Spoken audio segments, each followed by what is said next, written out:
While we finished putting together the rest of Israel Keyes' life in full detail, we thought that some of the files that wouldn't make it into the documentary itself might be of interest to you. They reveal a dimension of Keyes' life that has received little attention, while at the same time being subject to much speculation and conjecture. Among the files we received from the state of Texas were audio interviews conducted by the Texas Rangers, as well as images of a notebook kept by Keyes' daughter, Lainey. Before getting into the audio interviews and the images, I want to briefly address the true crime community on the subject of journalism and true crime. Although it is common knowledge, there has been a lot of confusion surrounding Keyes' daughter Lainey's name due to a podcaster's decision to arbitrarily change her name to Sarah. They also refused to broadcast interviews with his girlfriend Kimberly, which motivated us to publish what are commonly referred to as the Kimberly interviews in May of 2024 on our platform Crime Culture Media at crimecult.com.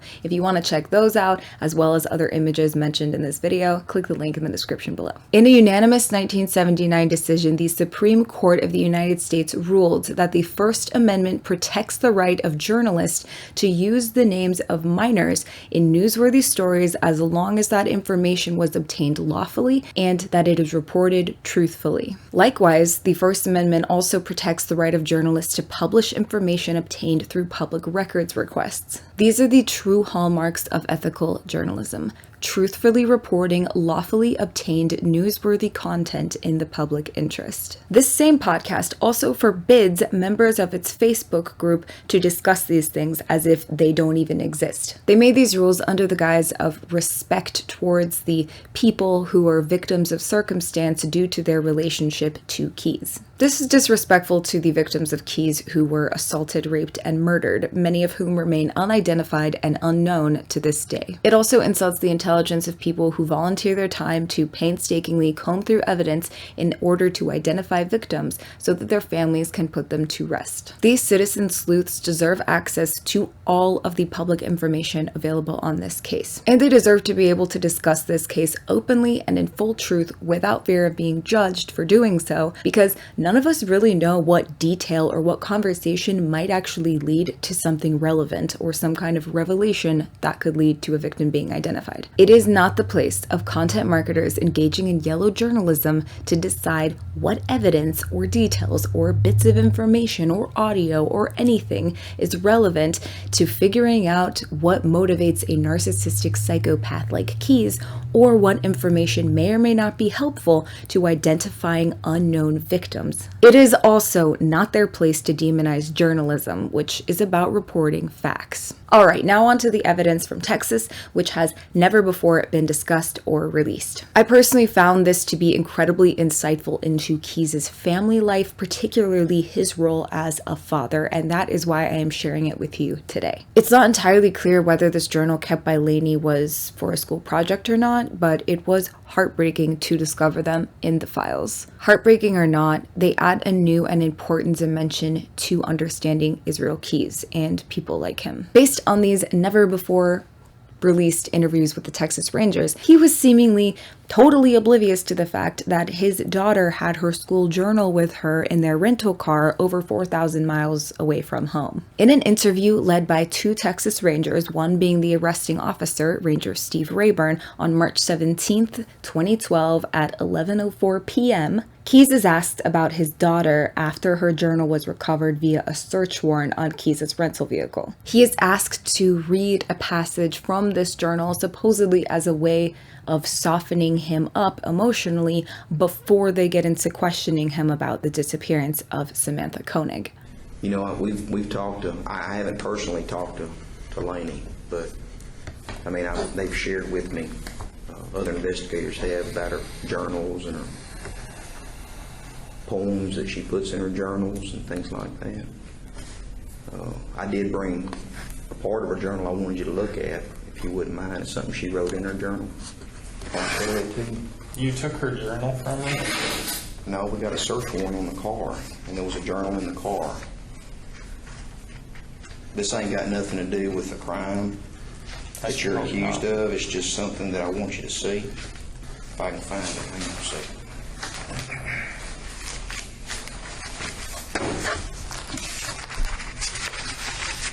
don't know if you've ever seen this, but I thought you might enjoy it. Can you read that, Jamie?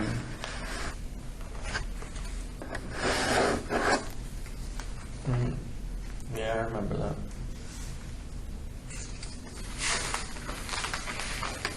You can't just, kid can't have a day like that anywhere except Alaska. They don't have news that runs around in Texas.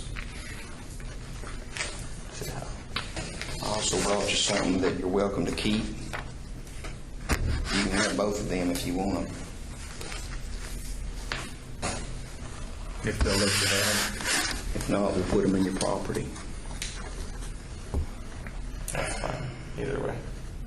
At the end of this audio clip, it appears that they give him photographs of his daughter so that he can keep them while he's in custody. I gotta say, after listening to the FBI interviews and the Anchorage police interviews and getting stuff from Essex as well, which you will see in episode 2 of Israel Keyes' Life in Full Detail, the Texas Rangers blew me away. The Rangers ask Keyes if he knows whether or not this journal of his daughter's is a school assignment, and he says, not really. Page 1 of the journal lists a bunch of prompts about what to write in a journal. It clearly reads like a school assignment, and there are markings from a teacher in there, like grammar markings and grading markings. So it does appear that this is a school assignment. Does she write journals because she wants to, or is that something that she does on her own? Is that a part of a school assignment? Not really. She just does it because she enjoys it? Yeah. She, needs a little coaxing. You encourage her to write in the journal? Yeah. Her teacher does too. What's her teacher think about her? Teacher's pet. Oh, really? Yeah. What's she want to do? What does she want to do when she gets out of school? When Lainey gets out of school? Mm-hmm. I don't know if she thinks that far ahead. I know a lot of girls want to be nurses and teachers. Yeah, I don't know. If any of you have followed this case and listened to extensive interviews, multiple people have said Keyes was such a devoted and wonderful father. Truthfully, I think that this gives insight into the fact that he wasn't really paying close attention. It is possible that this journal served a dual purpose. Most of these entries are not newsworthy. However, many people have commented on Keyes' ability to compartmentalize the different aspects of his life, and some of these entries do give insight into Keyes' psychopathy and how that impacted his relationship with his daughter. These journal entries demonstrate that this understanding of Keyes as being able to compartmentalize his criminal activity and homicidal urges and still be a good father is less a reflection of reality and more a reflection of image management.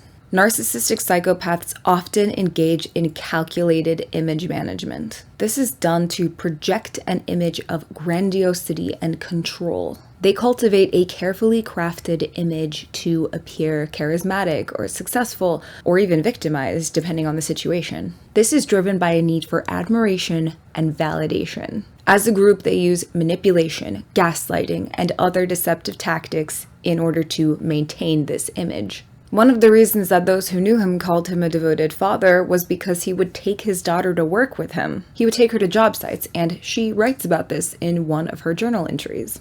While those who knew him believed him to be a doting father, Keyes once lost track of time while violating a corpse in a shed on his property. And when he recalled this incident to the FBI, he laughed while telling them that his daughter came to knock on the shed door to get his attention. He reported that he told her through the door to go back inside and that he would be in soon. This is reminiscent of another journal entry that his daughter makes where she says sometimes she has to feed the dogs because her dad is so busy. It is really heartbreaking to read these, and I don't think that Keyes was as attentive as he pretended to be. I think that a lot of people said he was a doting father because he played the role of one. In another instance, Keys' daughter was accepted into a gifted student program, and Keys had a meeting with one of her teachers to sign off on plans to move her into this new curriculum, and he missed this meeting because he was disposing of human remains. These are the remains of Samantha Koenig. Not only was he preoccupied, but he realized he was running late while he was out on the lake, but he had taken apart his phone and the battery was out and the SIM card was out. He had totally dismantled his phone so that there wouldn't be a signal of his location, and so instead of leaving the lake to go back to the car and make the call, he just waited until he was finished doing what he was doing. Then once he got back on the road, he put the phone together and called to reschedule after completely missing his daughter's meeting. That is not the story of a father who is attentive to their kid or prioritizing their child. There's another entry where Lainey says that one of her dogs can be evil sometimes. Where would a child get the idea that their dog could be evil? Is it just that sometimes kids say the darndest things? Or is this evidence of the influence that a narcissistic psychopath parent can bring to the table? At the end of the interview, Texas Rangers show Keys the ransom photo that he took of Samantha Koenig after he had killed her. They ask him what he would do if he received such a photo of his own daughter, and Keys responds, "I'm not going to look at that." What would happen if you received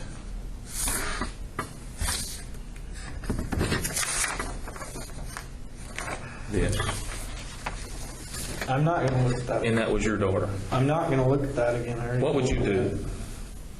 How would you feel? Would you want the Anchorage, Alaska police to contact the Texas Rangers to help them solve this case? Would you want them to do everything they could to get your daughter back? Would you?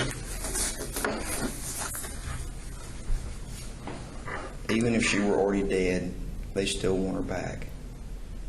And I know you can understand that.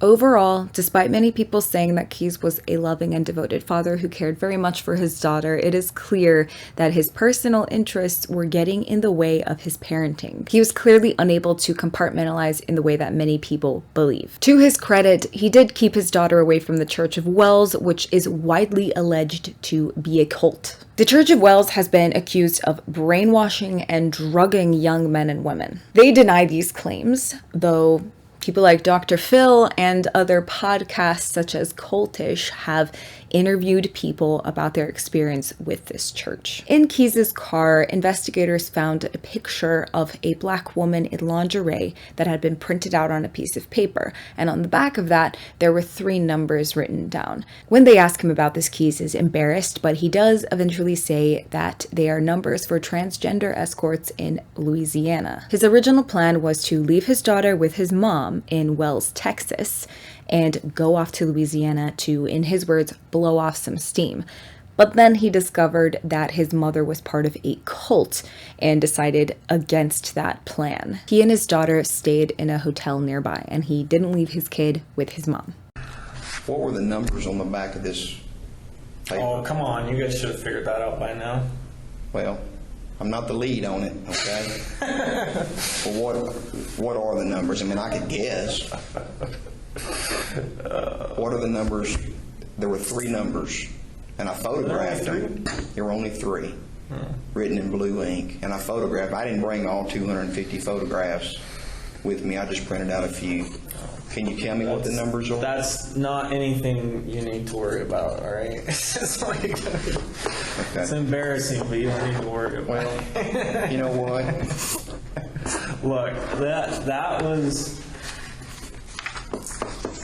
Oh, boy. Those are phone numbers. For what? Escorts. Really? Really. Like heterosexual escorts? Why would you ask me that? Because of that.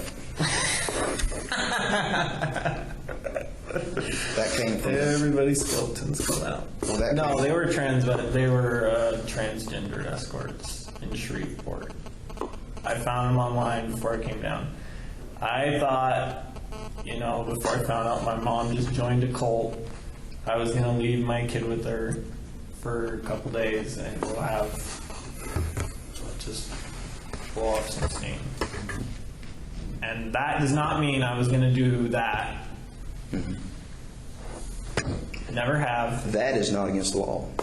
Yeah, actually it is, but that I'm just saying that doesn't. I'm not wanting to give you the impression this is something I do every time I get up. Being transgender is not against the law. Yeah, but hiring them is. Well, depending on what state you're in. Louisiana. We're not vice cops, though. I know. I'm just saying. We investigate. Well, what am I saying? I don't really give a shit what you guys think about me at this point because it's pretty clear what you already think. So yeah, I guess I don't care if you think that too. But whatever. It is what it is. I'm going to end this video with one last entry from Keys' daughter, who seemed like a really sweet kid despite who her father was. In this entry, she says that one way she would make the world a better place would be to make all of the criminals stop doing bad deeds. That's it for this video, guys. I hope you found it interesting and informative. Click the link in the description for more information from Crime Culture Media at crimecult.com. Thank you so much for watching. My name is Victoria Evans. Be safe out there.